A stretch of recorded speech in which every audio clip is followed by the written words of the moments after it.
citizens. At a press conference earlier this month, Nigat Hakmati describes what happened to her and her family as they tried to cross back into the U.S. from a trip to Canada. We passed the border at 12 p.m. and we were in the border for 5 hours. Hakmati says her family and others were detained at the Blaine Peace Arch border crossing because they were Iranian.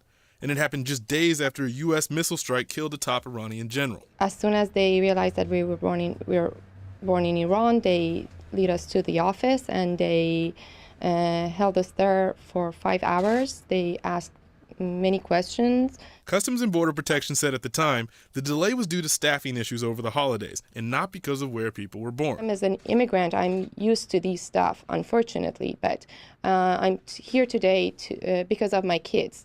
They shouldn't experience such thing. They are U.S. citizens. Now local lawmakers are speaking out after this internal memo was released telling Border Patrol agents to question travelers of Iranian descent born between 1961 and 2001, along with anyone who has ties to those areas. Congressman Rick Larsen said, quote, "This callous policy is unacceptable and appalling." And Congresswoman Susan Delbene said, quote, "There is no excuse for this behavior and lack of transparency."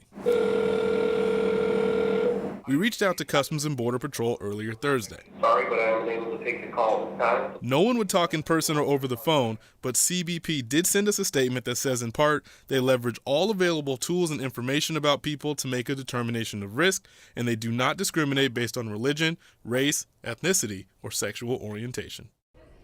Now, we do have CBP's full statement available for you to read. All you need to do is text the word border to 206-448-4545. In the newsroom, I'm Tony Black, King 5 News.